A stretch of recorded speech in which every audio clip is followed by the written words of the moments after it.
अस्सलाम वालेकुम एवरीवन। अभी जो मैं आप लोगों को आंसर्स देने वाली हूँ वो कॉन्स्टिट्यूशन के एमसीक्यूज़ के आंसर हैं जो कि 24 जुलाई 2022 के लॉ गेट टेस्ट में पूछे गए हैं।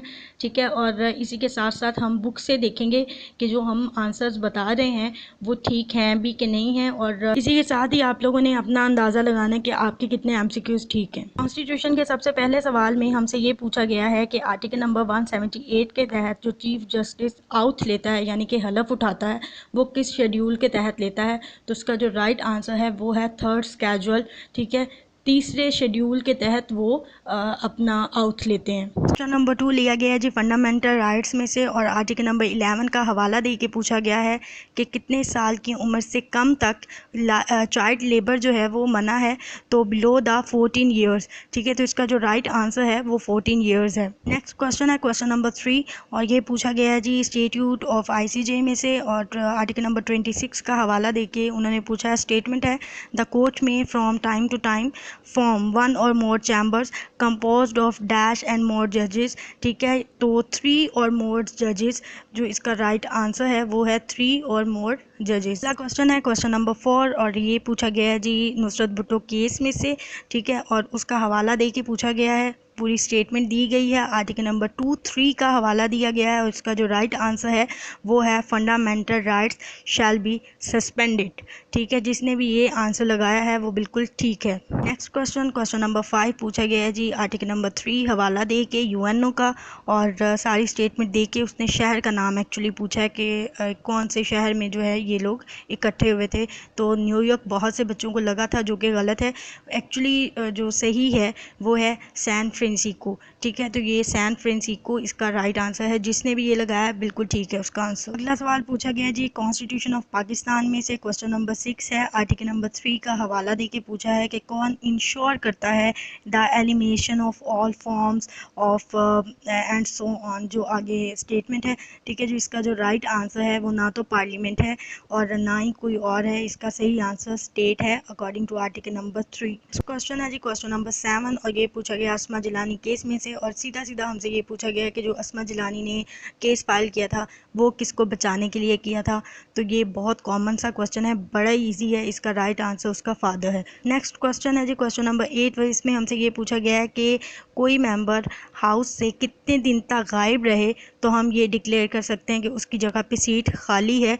तो उसका जो राइट आंसर है वो 64(2) हमें बताता है कि 40 डेज़ तक अगर कोई शख्स हाउस से गायब रहता है यानी कि छुट्टी पे रहता है बिना बताए, तो हम ये डिक्लेयर कर सकते हैं कि उसकी जगह पे सीट खाली है। नेक्स्ट क्वेश्चन है जी क्वेश्चन नंबर 9, जिसमें नवाज शरीफ केस के मुतालिक पूछा गया हमसे, यानी कि उसकी जजमेंट के मुतालिक पूछा गया।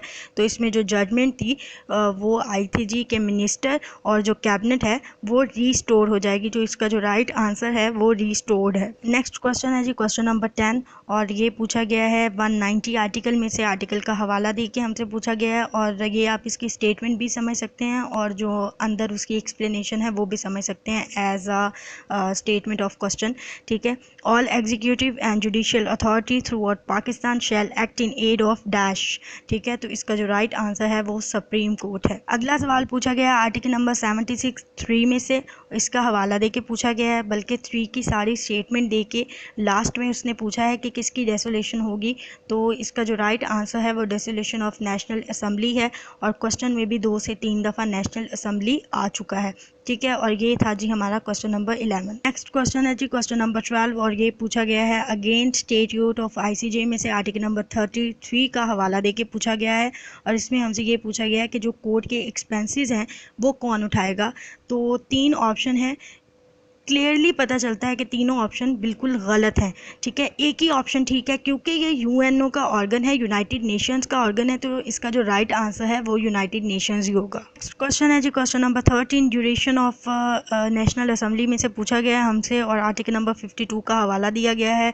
तो इसका जो राइट आंसर है फर्स्ट मीटिंग है, जिस वक्त फर्स्ट मीटिंग होती है नेशनल असम्बली की तब से उसके 5 ईयर ऑनवर्ड काउंट होते हैं। नेक्स्ट क्वेश्चन है क्वेश्चन नंबर 14, पूछा गया है Al Jehad trust versus federation of Pakistan में से, और हमसे ये पूछा गया है कि ये जो केस था ये किसके सामने फाइल किया गया था।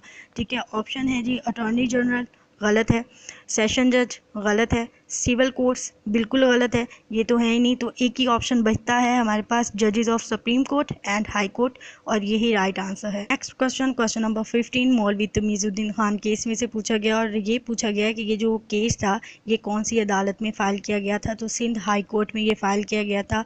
और मैं देख रही हूँ इतने आसान क्वेश्चन है माशाल्लाह, अल्लाह ताला आप सबको कामयाब करे। बहुत ही ईजी सवाल हैं, जिसने थॉरली नहीं भी पढ़ा होगा ना उसको भी ये आते होंगे, इतने आसान सवाल हैं। नेक्स्ट क्वेश्चन, क्वेश्चन नंबर 16, और पूछा गया है जी आर्टिकल नंबर 206 रेजिग्नेशन में से, और इसमें ये पूछा गया है कि जो रिज़ाइन करते हैं जजेस, वो अपने हाथ से लिखा हुआ जो रेजिग्नेशन है वो किसको दे सकते हैं। तो इसका राइट आंसर है प्रेसिडेंट को, क्योंकि वो उससे आउट भी प्रेसिडेंट लेता है, तो वो अपना रिज़ाइन भी प्रेसिडेंट को ही सबमिट करवा सकते हैं। नेक्स्ट क्वेश्चन है क्वेश्चन नंबर 17, पूछा गया सिक्योरिटी काउंसिल में से 23 आर्टिकल का हवाला देके पूछा गया, और आपसे एक मेंबर का, परमानेंट मेंबर का नाम पूछा गया। अगर तो ये आपको फिंगर टिप पे थे फिर तो बहुत ईजी था आप लोगों के लिए ये जानना। जो राइट आंसर है इस क्वेश्चन का वो है जी फ्रेंड्स। नेक्स्ट क्वेश्चन है क्वेश्चन नंबर 18, पूछा गया जी आर्टिकल नंबर 62 में से, और ये सेनेट के चेयरमैन और डिप्टी चेयरमैन के टर्म ऑफ ऑफिस के मुतालिक पूछी गई है। तो उनका जो टर्म ऑफ ऑफिस होता है वो होता है जी 3 ईयर्स।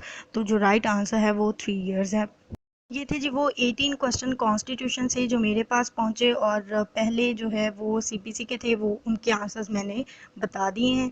इसके आंसर्स भी मैंने बता दिए हैं। वो जो सीपीसी के हैं और जो इसके हैं, इन दोनों के आंसर्स बिल्कुल करेक्ट हैं।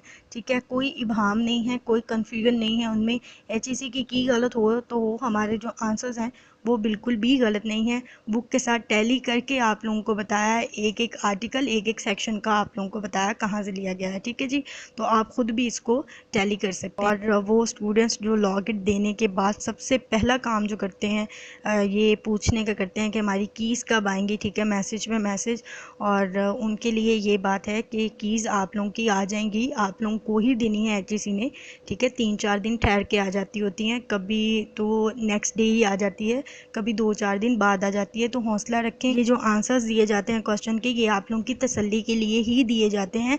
बाकी मुझे पता है जब तक एचईसी की नहीं आती आप लोगों की तसल्ली नहीं होती। तो आ जाएंगी, 1-2 दिन तक आ जाएंगी। ठीक है, यहाँ हो सकता है 1 आध दिन ज़्यादा लग जाए, लेकिन इसी वीक में इंशाल्लाह आप लोगों की कीज़ आ जाएंगी, तो तसल्ली रखें। तो 18 क्वेश्चंस के आंसर्स जानने के बाद 18 में से आप लोगों को अपने मार्क्स रेशो या अपना मार्जिन पता चल गया होगा।